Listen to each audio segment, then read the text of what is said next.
Angkas AC26 Pak Wahyudiono.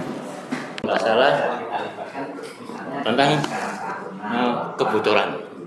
kebocoran air itu lebih dari 40% bahkan, sehingga itu kalau menurut saya suatu permasalahan yang sangat serius.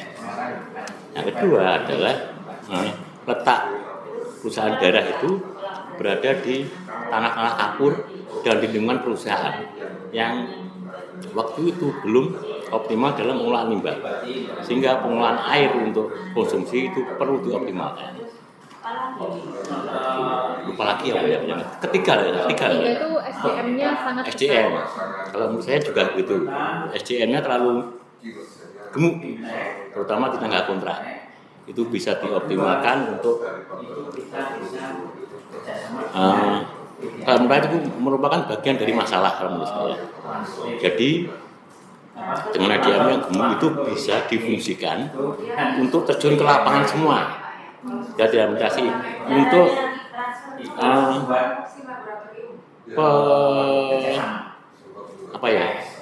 bukan pembenahan, survei, pemantauan secara rutin terhadap pipa-pipa yang mungkin kalau dilakukan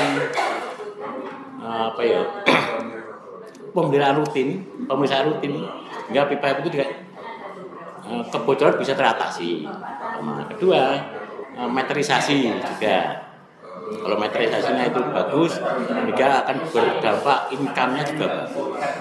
Yang ketiga adalah bagaimana meningkatkan kualitas air sebagaimana standarnya. Karena airnya kan berada di tanah-tanah kapur, banyak polusi dari perusahaan. Nah, itulah yang perlu segera, kalau menurut saya sebagai permasalahan yang serius tiga-tiganya itu Mbak. Maksudnya untuk yang SDM-nya sangat besar tadi Pak ya, di tenaga kontrak ini kenapa dipilih jadi permasalahan utama? Banyak kebocoran air sehingga income tidak bisa besar karena banyak air yang keluar. Di samping itu juga harus membiayai gaji karyawan yang menurut saya paling besar di tenaga kontrak yang tugasnya belum jelas. Karena di bawah sudah ada satgas. Kalau saya mending tenaga kontrak yang terlalu besar itu dialihkan ke pemeliharaan jaringan tadi itu. Sehingga penghasilan menjadi optimal kalau nggak ada bocornya, sehingga bisa minimal menghidupi dirinya sendiri. Syukur-syukur bisa kalau sudah optimal bisa meningkatkan pendapatan asli daerah, PAD-nya. Oke, kemudian untuk yang tadi letak PDBP di tanah kapur ya Pak ya. Ya. Nah ini caranya seperti apa Pak? Solusinya dari mana? Kalau seperti itu Mbak, tentunya itu masalah alam dan membutuhkan biaya yang besar. Perlu campur tangan kerjasama dengan pemerintah pihak swasta. Tentunya yang ada perhitungan yang jelas. Yang kedua, itu karena alam batu kapur dan ada imbas dari lingkungan juga. Pabrik-pabrik itu tidak lepas dari campur tangan pemerintah khusus yang menghasilkan air yang sesuai standar. Itu wajib seperti itu. Maksudnya campur tangan dari pemerintah untuk apanya Pak? Perannya, kontribusinya? Misalkan pemerintah juga berperan serta dalam menghimbau perusahaan agar mengolah limbahnya sebagaimana standar. Karena kalau saya membaca di literatur itu masih 40% perusahaan yang mengolah limbahnya sesuai dengan standar. Sehingga peran pemerintah itu penting di sana. Jadi ikut mendorong pemerintah untuk membantu menghimbau gitu ya Pak ya? Mendorong, menghimbau atau menyusun regulasi yang jelas untuk memberikan punishment atau reward kepada perusahaan yang telah mengelola limbahnya dengan baik. Rewardnya tentu punishment yang bagus untuk perusahaan yang kurang mengelola limbahnya dengan baik, karena berdampak kepada air tadi itu, Pak. Nah, kemudian tadi juga dengan pihak swasta ya Pak ya, Iya. kerjasamanya. Ini kontribusinya seperti apa? Swasta itu? Jadi begini Mbak, kalau menurut kami perusahaan daerah itu saya yakin kalau ingin berkembang, ingin mencukupi semua kebutuhan masyarakat secara luas, tentunya bantuan modal dari pemerintah saya yakin tidak sebesar apa yang diharapkan oleh PDAM untuk bisa mencukupi kebutuhan masyarakat, sehingga kontribusi atau kerjasama dengan pihak swasta, misalkan pembangunan jaringan, hingga tambah luas jaringannya, itu ada bagi hasil atau bagaimana seperti itu kalau saya, biar pengembangan jaringan lebih luas dan capaian pelayanan masyarakat mendekati 100%. Gitu. Baik. Kemudian yang kedua, usulan Bapak terkait dengan program pengembangan jangka panjang bagi SDM seperti apa? Program pengembangan jangka panjang bagi SDM-nya ya. Kalau saya melihat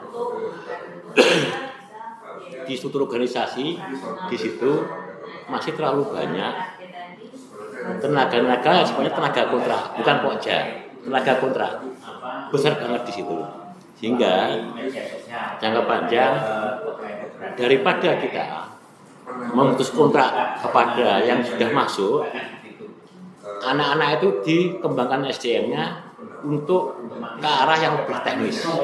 Artinya apa? Dia bisa misalkan memasang pipa, dia bisa melakukan pemasangan metrisasi, kontrol metrisasi. Kalau saya seperti itu, Mbak. Lebih diberdayakan ke depannya. Mengembangkannya dengan cara apa, Pak? Yang teknis tadi. Jelas kalau di situ minimal ada apa ya? Ada peningkatan kapasitas melalui kompetensi misalkan oleh perusahaan. Karena kalau kita sampai mengurangi tenaga kerja juga berisiko berdampak kepada PDRB kita, banyak pengangguran. Juga secara mandiri, misalkan seperti itu. Secara mandiri apa? Ikut terlibat di dalam satgas terjun ke lapangan, tidak hanya di atas meja. Itu sudah merupakan satu pembelajaran kalau menurut saya seperti itu. Oke. Kemudian tadi juga ada arahan dari pusat ya Pak ya untuk seluruh tenaga teknis untuk mendapatkan sertifikasi profesi gitu ya Pak ya. Nah, kemudian tapi biayanya tidak di-cover oleh perusahaan sehingga mungkin ada keberatan dari SDM-nya. Nah, ini gimana Pak solusi dari Bapak? Itu memang hukum alam, Pak. Jadi begini, kalau di swasta berbeda dengan di ASN. Swasta itu memang PDAM itu saya yakin ada kepentingan keuntungan, corporate keuntungan. Artinya apa?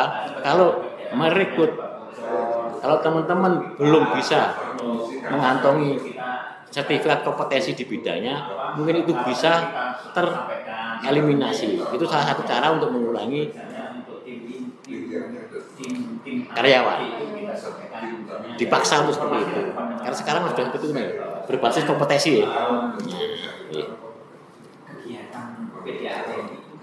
Jadi tetap dengan biaya sendiri gitu ya Pak ya, mandiri dari tenaga teknisnya itu sendiri. Kalau mau dieliminasi tadi gitu ya. Minimal kalau kami diberikan kemudahan, ada koperasi PDAM-nya itu ada koperasi. Artinya apa? Diberi kalau perusahaan belum bisa menyediakan biaya untuk uji kompetensi itu pelatihan, minimal diberi kemudahan dengan meminjam dengan bunga lunak pada karyawannya. Itu. Artinya bisa dengan biaya sendiri, ada subsidi pinjaman uang dengan nol. Baik, saya beralih ke bagian 2. Ini tadi terkait dengan strategi pengembangan bisnis, terkait dengan target-target yang ada di PDBP. Ini apa Pak target atau strategi Bapak untuk pengembangan bisnis? Jadi begini, pengembangan bisnis itu tidak melulu penambahan modal, tapi kita dengan meminimalisir kebocoran keuangan, meminimalisir kebocoran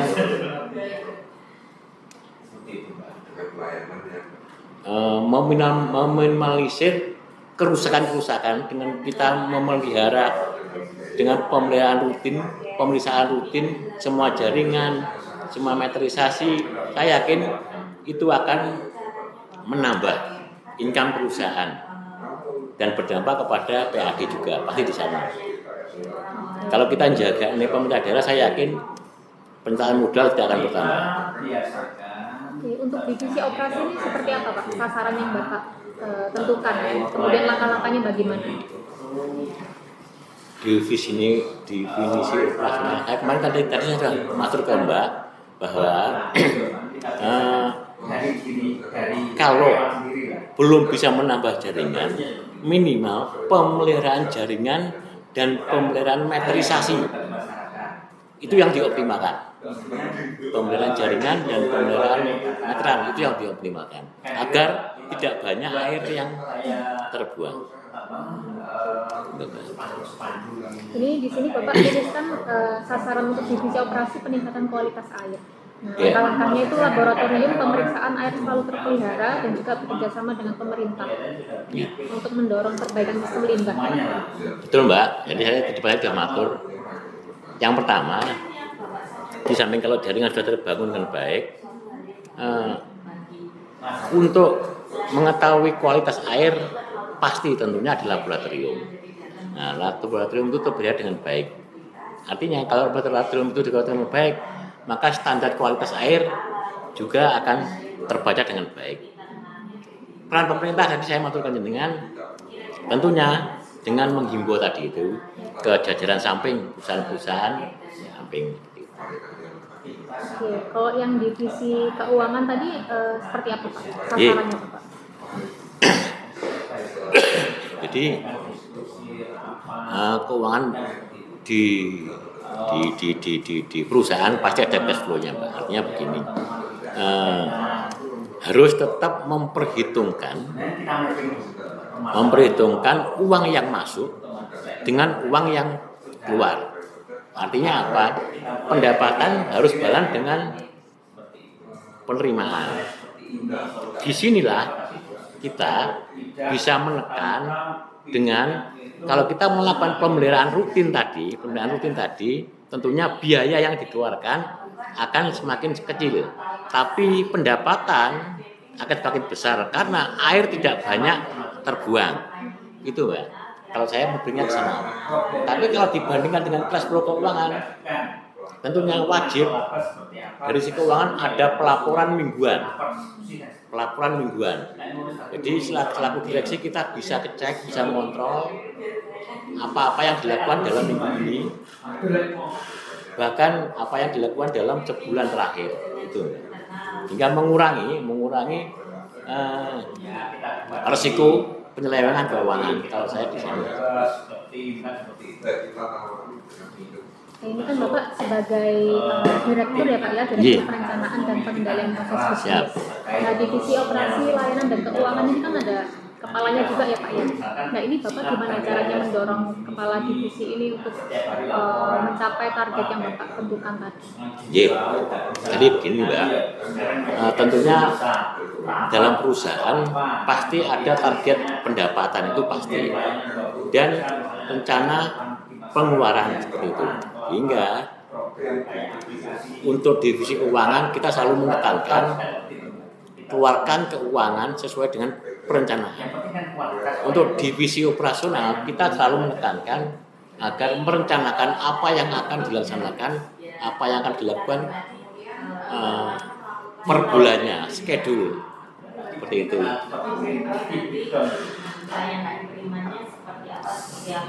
Kalau yang layanan ini apa Pak? Yang pemeriksaan rutin tadi ya Pak ya? Divisi layanan sasarannya itu. Jadi Mbak, kalau divisi layanan jadi begini, saya yakin kalau air lancar, meteran baik, pasti tidak ada komplain. Yang pertama. Yang kedua, permohonan penambahan jaringan. Kalau kita sudah income bagus, apalagi nanti tambah kerjasama dengan pihak swasta untuk penambahan jaringan, saya yakin pelayanan penambahan jaringan tidak akan tersendat. Saya yakin seperti itu. Kalau misalnya divisi-divisi ini mungkin tidak mencapai target itu seperti apa Pak? Caranya mendorong lagi supaya bisa sesuai dengan target yang ditetapkan Pak? Perlu kita lakukan evaluasi. Jadi tiap tahun, awal tahun kita menentukan target. Membuat target. Bila mendekati akhir tahun, kita akan tiap berapa bulan sekali, tribulan kita akan mengadakan rapat evaluasi di jajaran direksi. Jadi dari schedule, dari rencana kerja yang sudah kita rencanakan tadi, per tribulan kita lakukan evaluasi Mbak. Sehingga kita tahu tribulan pertama divisi mana yang tertinggal, baru kita lakukan penekanan seperti itu. Sampai dengan tribulan 4. Saya yakin bila kita kerja secara sistematis, terencana, saya yakin semua akan mencapai yang ditujukan. Oke. Saya beralih ke bagian 3. Tadi itu terkait dengan ada forum pelanggan PDBB ya Pak ya? Terus terkait dengan layanan PDBB. Nah, bisa dijelaskan Pak terkait dengan persoalan krusial terkait pelayanan terhadap stakeholder dan dampak sosialnya seperti apa? Ya, kalau kita melihat kultur masyarakat di sana itu adalah kabur pertama, kedua sehingga wali kotanya menginstruksikan semua masyarakatnya pun harus memakai air PDAM seperti itu tadi saya membaca. Artinya apa? Berarti PDAM dalam hal ini harus memberikan minimal air sesuai dengan standar.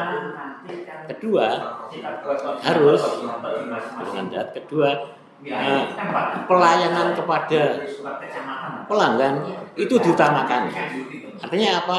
Mulai pembayaran, mulai pemasangan baru, mulai pembayaran, mulai air jangan sampai ngadat, itu sangat wajib diperhatikan. Sehingga bila semua lancar, saya yakin permasalahan-permasalahan pelanggan tidak akan muncul. Bahkan penambahan jaringan bisa dilakukan yang saya sampaikan tadi. Oke, secara umum gimana Pak caranya untuk meningkatkan layanan kepada masyarakat tadi? Supaya air jangan sampai ngadat, terus semuanya bisa lancar, mulai pembayaran sampai terakhir. Ya, secara umum kalau saya itu divisi operasional juga sangat berperan. Pemeliharaan rutin jaringan, pemeliharaan rutin meteran. Terus divisi pelayanan, tadi operasi divisi pelayanan khususnya ada di kantor, tentunya sekarang harus berbasis IT. Kalau perlu pelanggan PDAM tidak perlu ke kantornya, tapi cukup pakai m-banking, pakai ke Indomaret, Alfamart, itu sudah cukup.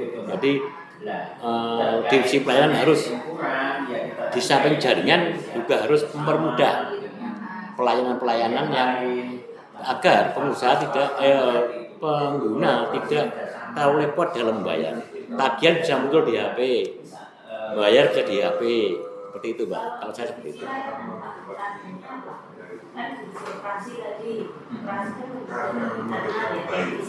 Berarti berbasis IT. Iya. Layanan itu berarti menambah. Oke, di sini juga mungkin saya baca di dokumennya itu ada kata-kata seperti ini Pak. PDBB harus mengeluarkan biaya ekstra untuk melakukan pemantauan kualitas air distribusi sehingga berdampak pada rasio biaya operasional terhadap pendapatan operasi. Ini berarti untuk selalu pemantauan itu juga ada biaya ekstranya seperti itu ya? Oh, bagaimana kalau menurut? Jadi begini Mbak, kalau pemantauan jadi gini. Kalau kita melakukan pemeliharaan rutin artinya apa? Pemantauan secara rutin dengan mempekerjakan karyawan yang tadi saya bilang gembung tadi, tentunya biaya operasional kalau kita rutin kontinu biaya operasional akan semakin rendah. Tentunya seperti itu. Dan debit air yang tadinya bocor akan masuk ke pelanggan, masuk meteran, otomatis penggunaan pun akan terukur. Jadi air yang kita produksi lab tadi yang tadinya hampir 40% bocor, tapi sehingga menjadi 100% masuk ke sini semua. Sehingga produksi 100 keluar 100 ke sana. Jaminan layanan kualitas. Kemudian terkait layanan tadi Pak, Iya. pihak-pihak yang dilibatkan dalam meningkatkan kualitas layanan itu siapa saja dan kontribusinya seperti apa? Biar dilibatkan tentunya semua, Mbak. Artinya begini, kalau saya itu dari direksi operasional dan direksi pelayanan. Yang masuk penjelasan tadi, kalau kita rutin memelihara, debit air masuk sesuai dengan yang kita keluarkan, operasional lab juga tidak banyak, yang terbuang nggak banyak, otomatis semua masuk di pelanggan. Itu yang pertama. Untuk menekan PAD, penambahan jaringan tadi itu, sehingga saya yakin dengan penambahan jaringan, income perusahaan akan semakin bertambah. Ini Bapak membentuk satgas khusus dari yang itu tadi ya Pak ya, dari tenaga-tenaga Betul, Mbak. kontrak tadi ya? Betul, untuk melakukan pemeriksaan jaringan secara rutin. Untuk mengurangi kebocoran air.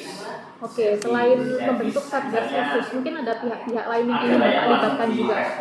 Pihak swasta Swasta tadi ya? untuk pengembangan jaringan. Jadi khusus swasta itu kalau saya memiliki pengembangan jaringan. Jadi swasta itu memenangkan modalnya untuk pengembangan jaringan, sehingga kalau jaringan semakin banyak, itu saya yakin income juga semakin banyak. Itu mekanisme kerjasamanya seperti apa Pak? Bisa. Khusus yang tambahan itu yang pakai biaya dengan income, bagi hasil tidak terjadi seperti itu. Bagi hasil. Tapi tentunya ada perhitungan-perhitungannya jelas.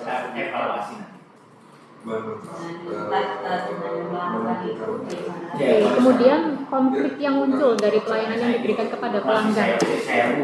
Ini Bapak, urutan air yang sering mati, tagihan yang kadang melonjak. Itu di PDBP ini atau di kehidupan nyata? Kalau melihat kode kehidupan nyata bisa terjadi di BPDB itu juga seperti itu, Mbak. Jadi air sering mati mungkin karena banyak yang bocor, tagihan yang melonjak, meteran yang kurang terawat, meteran yang sudah lama waktu ganti belum diganti, pasti itu memakai juga. Jadi di sini solusinya Bapak mengantisipasi dengan pemeliharaan jaringan dan juga meteran secara rutin, seperti ya Pak ya. Solusinya Bapak.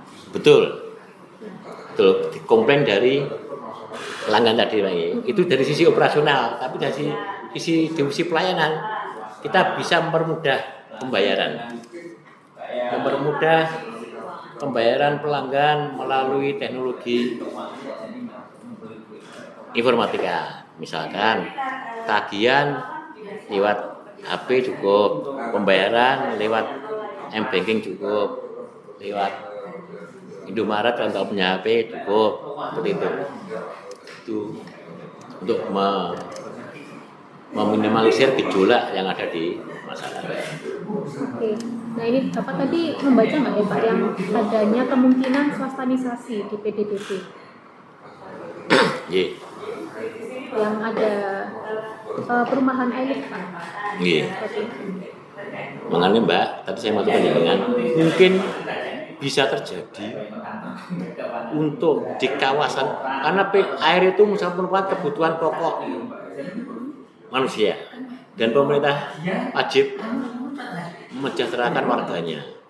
Jadi mungkin jaringan yang untuk masyarakat miskin itu dilakukan oleh pemerintah sehingga meterannya berbeda. Jaringan yang untuk kawasan elit itu mungkin disampaikan dulu, tapi bisa dipasang dengan kerjasama dengan pihak swasta. Bisa terjadi meterannya berbeda sehingga per meter kubiknya harga berbeda dengan masyarakat secara berbicara di sana. Nah ini mungkin ada kritikan gitu ya Pak ya dari forum pelanggan PDBP. Nah mereka ini menganggap kalau PDBP ini Kan ini bekerjasama dengan PT Batra Air ya Pak ya. Nah, Dengan Mbak? kan PDBP ini ceritanya kerjasama dengan PT Batra Air. Nah, Oh, iya. di sini mereka tuh kayak mengutamakan untuk memasang jaringan baru ke yang elit dulu gitu. Sementara yang menengah ke bawah itu di nomor 2 kan seperti itu. Yeah. Mereka merasanya seperti itu. Yeah. Nah, terus mereka juga mengeluhkan jalannya itu banyak yang bolong-bolong gitu Pak, karena ada jaringan yang harus dipasang menuju ke yang elit tadi. Yeah.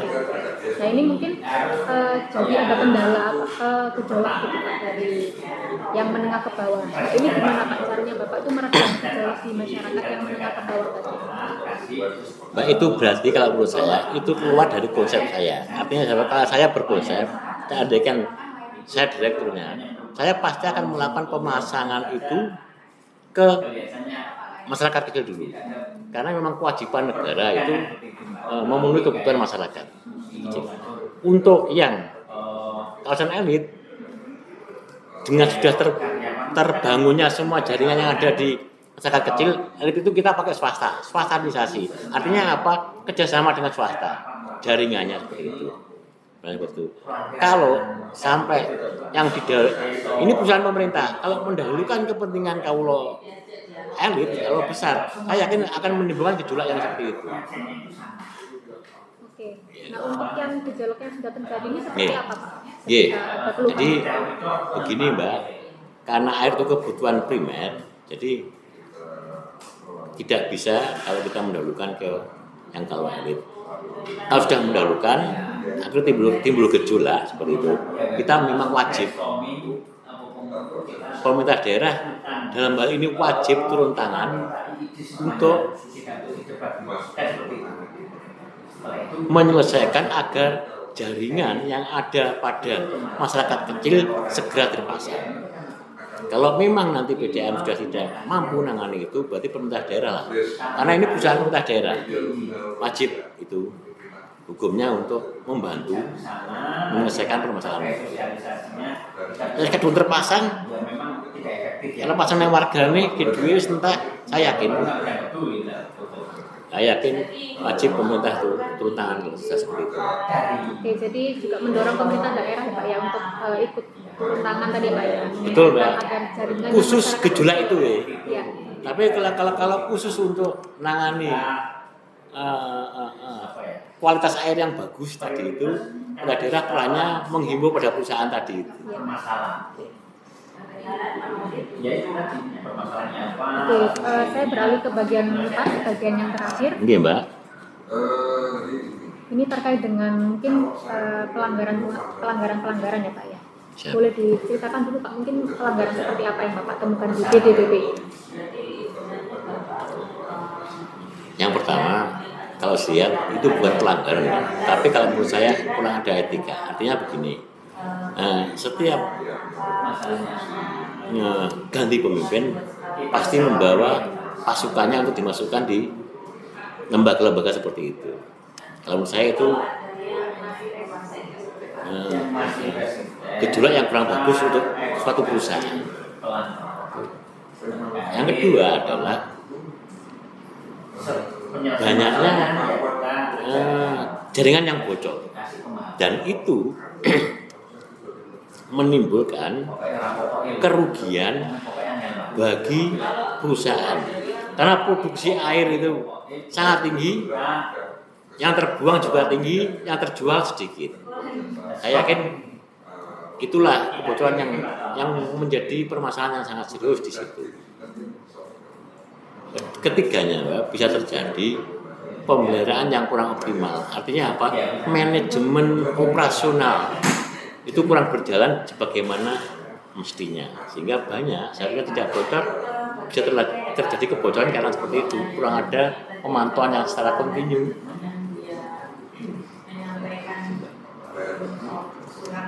Oke. Nah di sini Bapak strategi untuk mengatasi pelanggaran yang terjadi. Di sini Bapak tuliskan SOP sudah dibuat, tetapi masih banyak pelanggaran. Maka strategi yang dilakukan adalah pelayanan berbasis teknologi. Yeah. Itu yang tadi memakai semacam m-banking tadi Pak ya. Betul, betul. Saya yakin kalau kita manual kadang-kadang Kalau saya melihat banyak petugas nakal ditagih kayak duit nggak disetorkan. Kalau manual kan begitu banyak. Sehingga kalau sudah berbasis IT akan mengurangi kebocoran penyelewengan keuangan. Kalau saya seperti itu. Ini untuk yang seperti untuk pembayarannya itu ya Pak ya. Iya. Kemudian apa lagi Pak? Mungkin ada strategi lain untuk mengatasi pelanggaran yang terjadi di PDPP. Jelas dari sisi keuangan harus ada laporan rutin atau rapat direksi secara rutin minimal per 3 bulan, per 3 bulan sekali, sehingga master plan perencanaan pelaksanaan itu bisa terpantau dengan baik.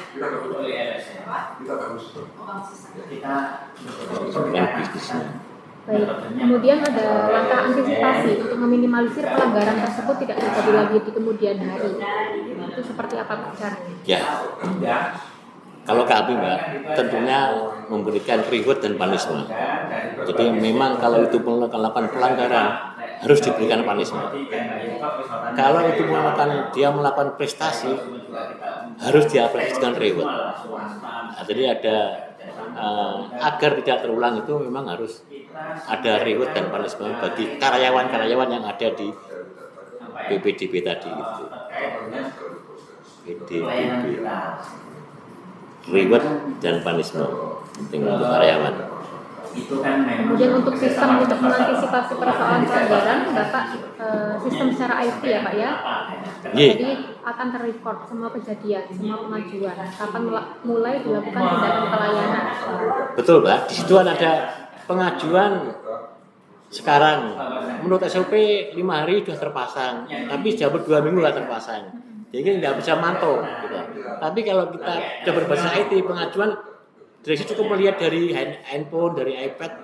Oh ini ada pengajuan. Oh sudah anu. Jadi IT lah yang berperan di situ. Dari sisi pelayanan seperti itu. Nah ini juga mungkin saya bacakan ya Pak ya. Iya, Mbak. Dari datanya ini tadi ada kejadian seperti ini. Jadi untuk pemasangan baru sesuai SOP itu hanya 3 hari. Betul. Ternyata itu baru direspon setelah 15 hari. Nah ternyata pelanggan itu menggunakan semacam makelar melalui koperasi karyawan untuk mempercepat proses pemasangan yang baru, tapi dengan biaya yang lebih besar dari harga resminya. Gitu ya Pak ya. Nah ini kan suatu bentuk pelanggaran juga ya dari staf di Terus Mbak, seperti apa? jadi begini Mbak, hal seperti itu sering terjadi. Misalkan seorang pelanggan nggak mau ribet ke kantor, sehingga karyawan itu bisa terjadi dititipi diurus nih atau lewat koperasi seperti itu. Ya lewat koperasi pun itu kan manual,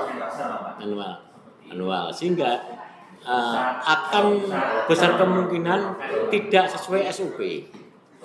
Tapi kalau kita sudah berbasis IT, pendaftaran sudah melalui IT, sehingga dari jajaran operasional, jajaran direktur, direksi akan tahu, oh ini sudah ada pengajuan.